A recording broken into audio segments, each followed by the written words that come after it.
At 33,000 feet above the Belgian frontier, the ground had lost its shape. Roads were thin scratches, villages dark clusters, and the German border was almost impossible to distinguish. Yet inside the wings of a single Spitfire, 2 cameras were recording what the human eye could barely see.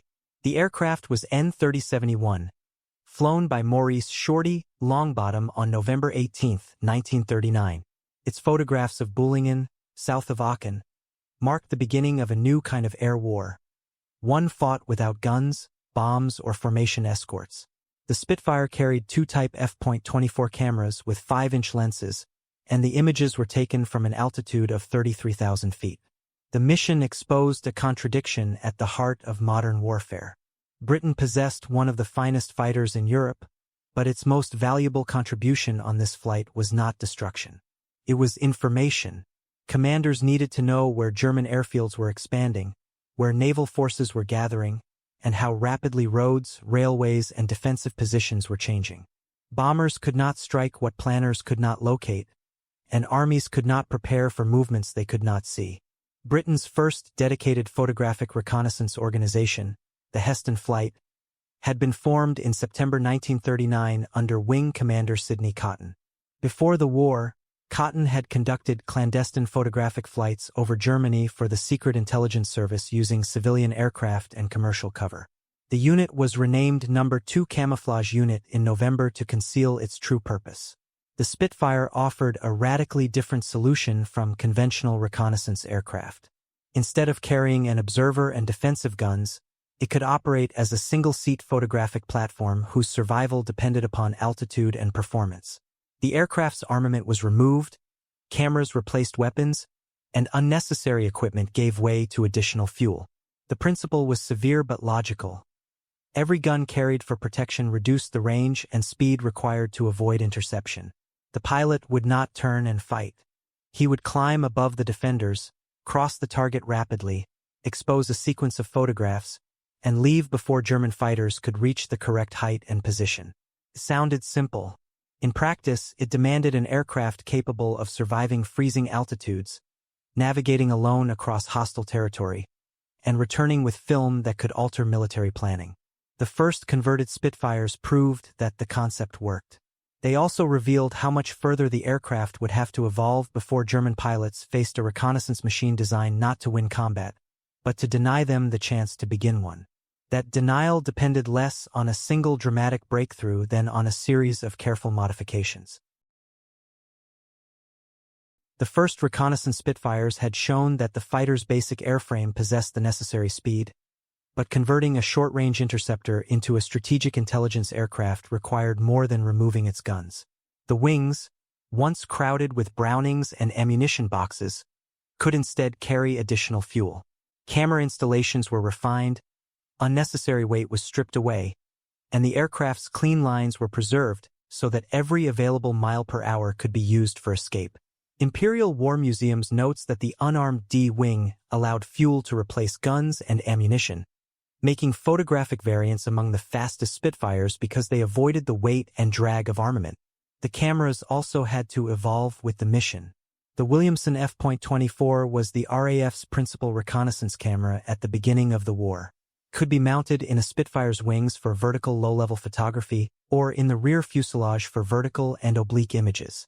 Yet its 5-inch square format and shorter lenses became less suitable as aircraft climbed higher, where a single photograph covered more ground but revealed less detail. The demand was therefore not simply for altitude. It was for altitude combined with lenses, film, and overlapping exposures capable of producing images that interpreters could measure rather than merely admire. This transformed the pilot's task. He flew alone, often beyond radio assistance and far beyond friendly fighter cover, maintaining a precise course while the cameras exposed a continuous strip beneath the aircraft. A combat pilot could turn toward danger, break formation, or use cloud to disrupt an attack. A reconnaissance pilot had to cross the target accurately enough for consecutive frames to overlap. For those critical seconds, the fastest Spitfire in the sky was also flying a predictable line. German interception, therefore, depended on position as much as speed. A fighter sighted behind the Spitfire might be unable to close before the British aircraft crossed the frontier. To succeed, controllers had to detect the intruder early, estimate its altitude and course, then place interceptors ahead of it with enough height to attack. Even a small delay could leave the German pilot climbing beneath an aircraft already accelerating toward home. The British system was still improvised, but the principle had been proven. Reconnaissance Spitfires were becoming harder to catch not because they were invisible, but because the entire aircraft had been reorganized around one unforgiving priority: return with the film. Returning with the film was only the first half of the process. Once the exposed magazines reached Britain, specialists developed the negatives, assembled overlapping frames, and examined them for changes that ordinary reconnaissance reports could miss. A railway siding crowded with new wagons, fresh blast walls around an airfield, or disturbed earth beside a factory could reveal preparations long before German forces acted. The reconnaissance Spitfire was therefore not simply observing enemy territory.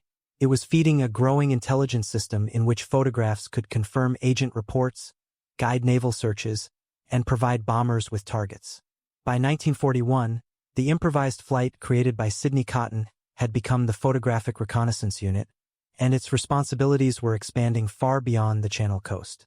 RAF historical studies record that regular coverage of the occupied coastline from Norway to France began in mid-1941, as the unit's establishment increased from 12 aircraft to 72. Most supported the campaign against Germany, while a substantial element concentrated on enemy shipping. The scale had changed, but the operating method remained demanding. A lone aircraft, a carefully planned track, and no weapon with which to recover from a tactical mistake. The value of that method became unmistakable during the hunt for the battleship Bismarck. On May 21, 1941, a reconnaissance Spitfire sighted the German warship in a fjord near Bergen. The discovery did not destroy Bismarck, but it helped establish where one of Germany's most dangerous surface raiders had moved before it attempted to break into the Atlantic. The episode demonstrated the strategic power carried inside an aircraft that could not fire a single round. A few clear frames might redirect ships, alter patrol lines, and influence decisions far beyond the pilot's view. Avoiding interception still depended upon denying German defenders a clean visual contact. Reconnaissance Spitfires were painted in pale blue for high-altitude work, while pale pink finishes were used for some missions in the light of sunrise or sunset. These schemes did not make the aircraft invisible, but they reduced contrast against the sky and delayed recognition.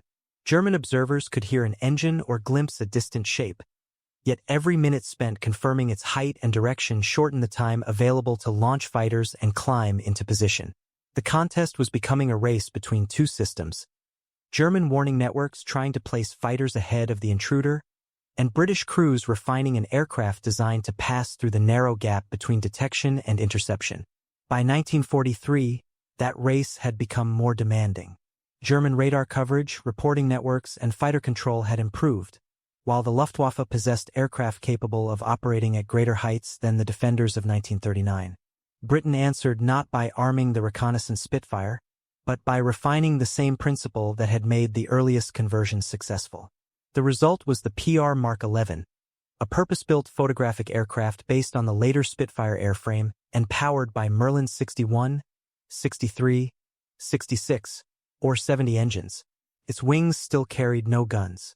Space and weight were reserved for fuel, cameras, and performance. The Merlin 70 was especially valuable at altitude. Its two-stage supercharger helped the engine retain power in the thin air where earlier fighters began to lose speed and climbing ability. The PR Mark 11 could therefore cruise high above occupied Europe, photograph targets deep inside Germany, and still retain enough performance to withdraw when warning stations detected it. Its pilot sat in an unpressurized cockpit, breathing oxygen while temperatures outside fell far below freezing. Long flights demanded concentration as much as courage. A navigation error could consume the fuel margin needed to cross the North Sea, while cloud over the target could make an otherwise dangerous mission useless. German pilots were not helpless. A Messerschmitt or Focke-Wulf positioned ahead of the Spitfire, already at the correct altitude, could force an interception. The reconnaissance aircraft could also be lost to mechanical failure, weather, or anti-aircraft fire. Yet the defenders' problem remained unforgiving. Scrambled from the ground, a fighter had to climb thousands of feet before it could even begin the chase. Climbing reduced its forward speed and consumed fuel. If it approached from behind, the closing rate could be too small. If it arrived below, the Spitfire pilot could use altitude, speed, and a shallow descent to open the distance. This was why the title's central idea was broadly true without being absolute. German fighters could catch a reconnaissance Spitfire, but only when detection, calculation, weather, and positioning aligned in their favor. Most encounters began too late. By the time an interceptor reached the reported height, the pale blue aircraft was often already beyond the target, carrying photographs of factories, airfields, ports, and railways back toward Britain. And as Allied planning shifted toward the return to continental Europe, those photographs became more valuable than ever. That value was demonstrated most clearly when reconnaissance stopped being a passive record of German strength and began shaping Allied operations before they occurred. At RAF Peenemünde, the Central Interpretation Unit compared new photographs with older coverage, turning small visual changes into intelligence. A newly extended rail siding, an unfamiliar structure, or an unusual pattern of earthworks could indicate a project that German secrecy had failed to conceal. The photographs did not explain themselves. Their power came from repeated coverage, careful measurement, and analysts trained to recognize what had changed. In June 1943, RAF photographic reconnaissance over Peenemünde on the Baltic coast revealed evidence that Germany was developing long-range rockets. The discovery connected earlier intelligence reports with visible installations, including unusual buildings and launch-related structures. Britain now possessed more than suspicion. The camera had exposed a weapons program intended to strike from beyond the reach of conventional defenses. The resulting intelligence contributed to the decision to attack Peenemünde in August 1943, forcing Germany to disperse parts of its research and production effort. A Spitfire that returned without firing had helped direct one of Bomber Command's most consequential raids. The same method expanded as the Allies prepared to invade France. Reconnaissance aircraft photographed ports, railway junctions, airfields, coastal batteries, bridges, and defensive works across occupied Europe. No single sortie produced the complete picture. Crews returned over the same areas in different weather and light, allowing interpreters to track construction and distinguish active positions from decoys. The resulting mosaics and reports supported target selection, route planning, and the wider intelligence effort behind the invasion. By then, the reconnaissance Spitfire was working beside longer-ranged Mosquitoes rather than replacing every other platform.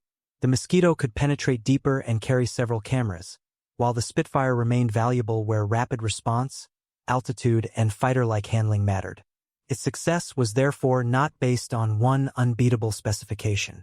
It came from matching a highly refined aircraft to a precise mission, then connecting that mission to an intelligence organization capable of exploiting every frame. German defenders could occasionally place an interceptor correctly, and reconnaissance losses never disappeared. But they were fighting a narrowing window. The warning had to be received, understood, and acted upon before a fast, pale aircraft completed its photographic run. Even when German fighters climbed toward it, the strategic damage might already have been done. The Spitfire did not need to defeat the interceptor. It only needed to bring home what its cameras had seen. The final wartime expression of this idea was the Spitfire PR Mark 19. Powered by the Rolls-Royce Griffin, fitted with a pressurized cockpit, extra fuel in place of armament, and a retractable tail wheel that reduced drag, it carried the reconnaissance principle to its logical conclusion. It was the last Spitfire variant to serve with the RAF and remained entirely unarmed, because its purpose was still to gather evidence rather than fight for the sky. That decision explains why German pilots so often failed to catch Britain's reconnaissance Spitfires. The aircraft was not invulnerable and some were lost, but interception required the Luftwaffe to detect a small target, calculate its course and altitude, launch fighters early, and place them ahead of an aircraft designed specifically to fly high, fast, and alone. If any part of that chain failed, the Spitfire was already turning home. Its real weapon was the developed film. From the Bismarck and Peenemünde to the railways, ports, airfields, and coastal defenses photographed before D-Day, these missions converted speed into intelligence and intelligence into military advantage. The reconnaissance Spitfire rarely defeated Germany in the traditional sense. It did something more subtle. It revealed what Germany was trying to hide. If you enjoyed this story of wartime innovation, like the video, subscribe and join us for more overlooked chapters of Britain's Second World War.